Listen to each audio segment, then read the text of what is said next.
Last week, you might remember that an idea popped into my head last 2 Sundays ago, and I was determined to talk about it, and then had a rough week. Well, the same thing happened in that something popped into my head. Um, I didn't have a particularly rough week, but I could not get this thought out of my head, and so I wanted to start off with a discussion this morning about tough love, because I think we get a wrong mental conception about this phrase, tough love. I found this definition, I thought it was pretty good. An expression used when someone treats another person harshly or sternly with the intent to help them in the long run. And I've wrestled with this concept of tough love for a while, but I thought we'd start off with a discussion. What has been your experience with tough love? Has it helped or hurt? What's been your experience? So I appreciate all of your responses on this. They're wide and varied. And I think I have some of you spooked. So that was not my intention with this subject, but I do want to be very forthcoming with how I'm going to approach this. I do think there's a place for tough love, but I also know that in my life, I've been a terrible judge about when to do tough love.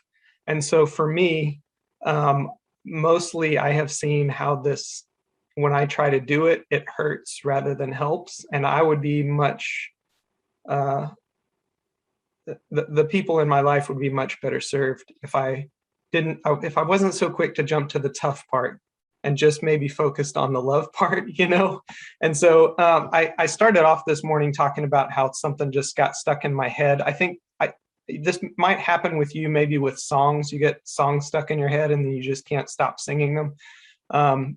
This is called an earworm, I think. Anyway, so last Sunday, I got this earworm about what I was going to talk about this week, and I didn't know what it meant until I just started studying it. And it brought me around to the concept of tough love eventually. So I wanted to start off our discussion with it this morning. But what popped into my head is, on this theme of love every day, is bear, bear, bear. And I was like, I don't know what that is, but let's figure it out together. So I did. I took this concept to the Bible and found some things that actually relate to love every day, and specifically how it intersects with tough love. So take the whole concept of tough love, put that on the back burner for a minute, and I just want to share what I learned about this bear, bear, bear theme. And hopefully it's not too cheesy. I had to talk about it. So first, I came to the idea that love is a bear. Oftentimes when we think of love, we think of something soft and squishy like a teddy bear. And I don't think that's necessarily wrong. But in my experience, it's more like a grizzly bear. Not that it's going to hurt other people, but that it's tougher than we expect. It's more like a bear than a teddy bear. A couple of verses that pointed me toward this concept are 1 Peter chapter 4, verse 8.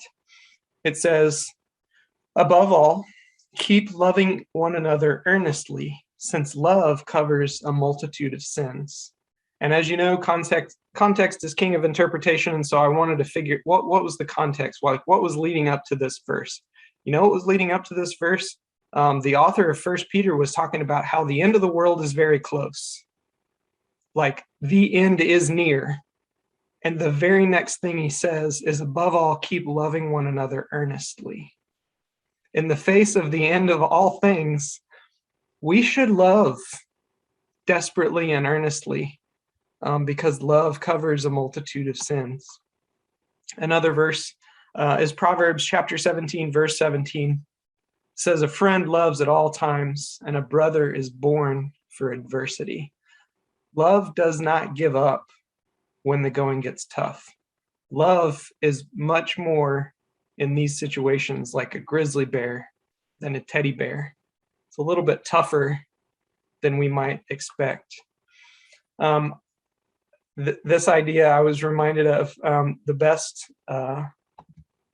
best graduation, is it called a convocation, where the speaker gets up and they're usually very boring. This one I will never forget for the rest of my life, because This guy is Jeff Houghton. He has the Mystery Hour. Yeah, some of you are familiar with it. But his whole concept was you're graduating from OTC, you've done some difficult things, and mainly the thing you did was you kept not quitting. When times were tough, you just didn't give up. And so his address to the graduates was keep not quitting. When the going gets tough, keep not quitting. Whatever you do, no matter how hard it gets, you will succeed if you keep not quitting.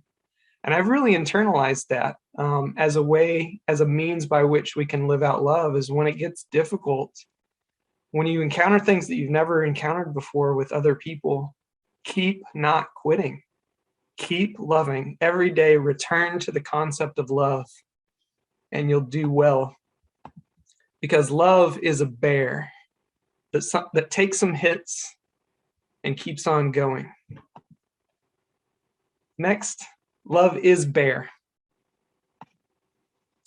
You've maybe met some people, or maybe you are a type of person that you're a little bit defensive when you meet new people. You're a little bit unsure about if you can trust them or not. I think maybe Josie was talking about she's lived this way sometimes. And sometimes you get all up in your head and you just don't know, like, is this person trustworthy? Are they going to betray me? All this kind of stuff. And it's really easy to be guarded, even around people that you feel like you can, and you can trust. It's easy to be defensive and set up barriers between ourselves and other people. In 1 John chapter 3, verse 16, it says, "By this we know love, that he laid down his life for us, and we ought to lay down our lives for the brothers." Last week I talked about, I feel a little bit uncomfortable when we wear the cross as a symbol of identification with a group, rather than identification with a way of giving up our lives, of sacrificing ourselves. And I hope that as we wear the cross, we see it as a means by which we give up ourselves. We put those barriers down, even if it means we get hurt, that we bear ourselves and make ourselves accessible and known. Also in 1 John, in a later chapter, chapter 4, verse 18, it says, "There is no fear in love, but perfect love casts out fear. For fear has to do with punishment, and whoever fears has not been perfected in love." This week, I think it was on Wednesday, I had this, maybe calling it a revelation is a bit extreme. I got this picture in my head of, in my heart is fire. Like right in the center of my chest, there's a fire, right? Maybe some of you can identify with this. And in order to keep the fire safe, I put a jar around it, a clay vessel, right? Because I want to keep that fire alive. You could call it my spirit, I don't know, whatever you want to call it. But in putting that jar around the flame that lives inside of me, the jar, the container eventually gets hot. And when it gets hot, it actually hurts other people. Like my attempt to contain and protect the fire actually means I end up hurting people. And maybe that pain comes out, as anger, or I don't know, something else. And so I had the thought this Wednesday, what if I just dropped the jar? What if I dropped the clay pot? And my first thought was, well, I'll die. The fire will go out. Who will I be if I don't have this jar? And then I just decided to do it, to let the clay vessel go until all that's left is flame. And I think if we can approach a flame without the clay vessel, we're not likely to get burned, because we know how close to get, and it gives light and it gives warmth.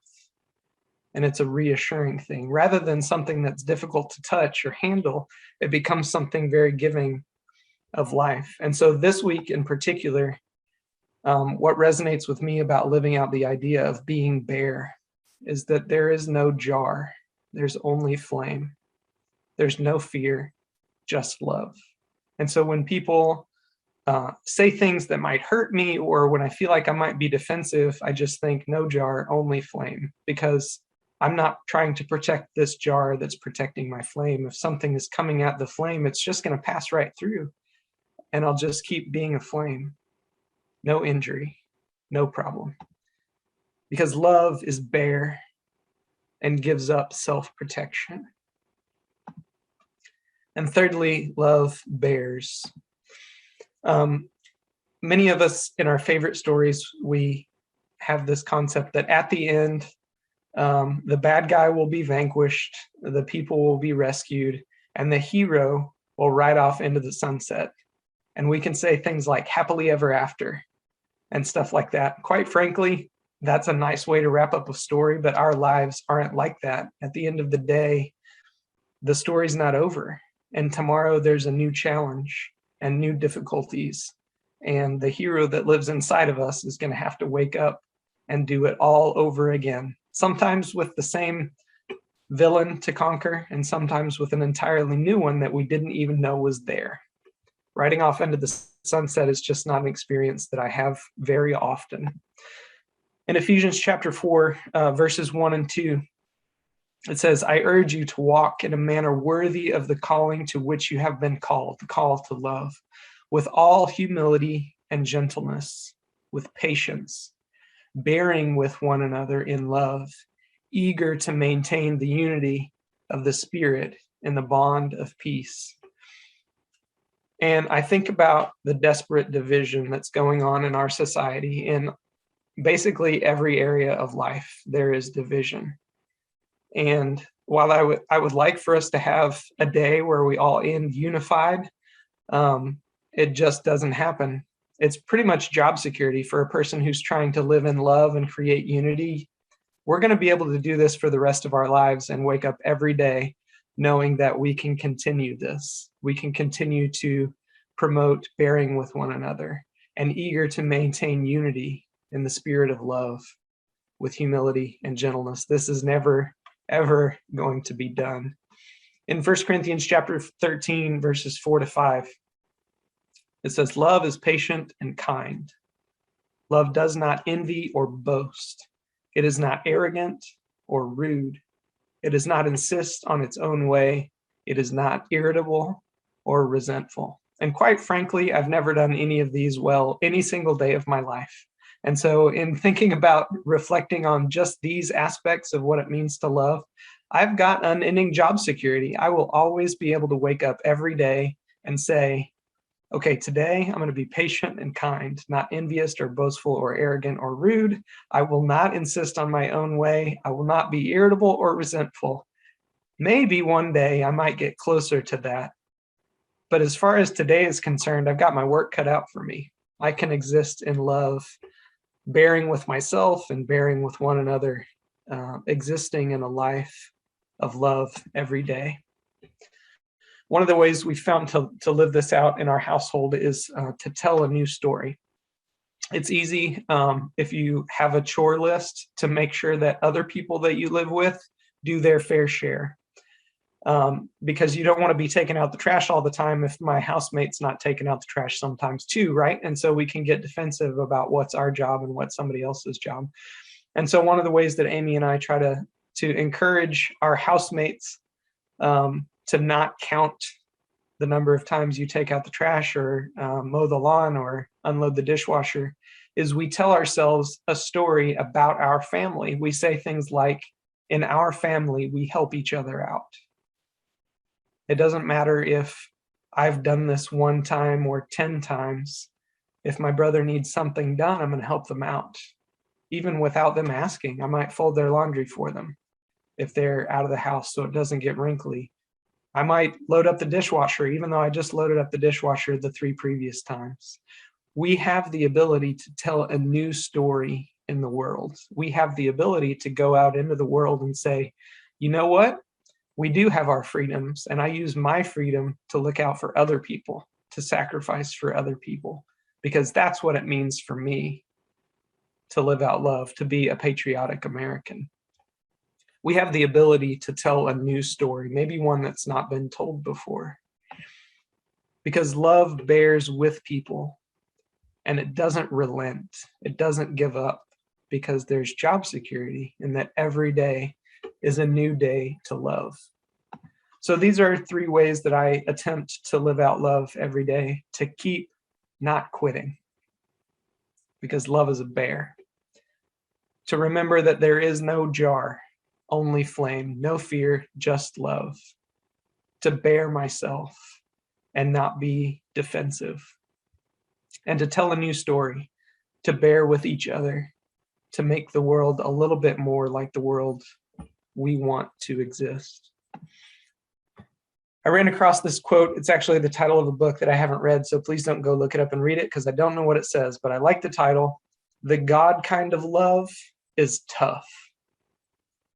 That's the kind of idea that I can get down on. Not that we need to live out tough love, but to recognize that living a life of love is tough and it makes us tough.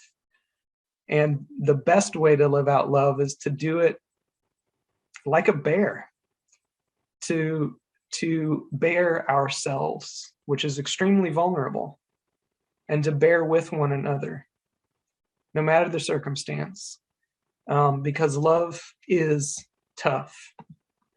So may we stick with those we love in the tough times. May we abandon self-defensiveness and let out the warmth of love. May we wake up every morning ready to tell the world a different story.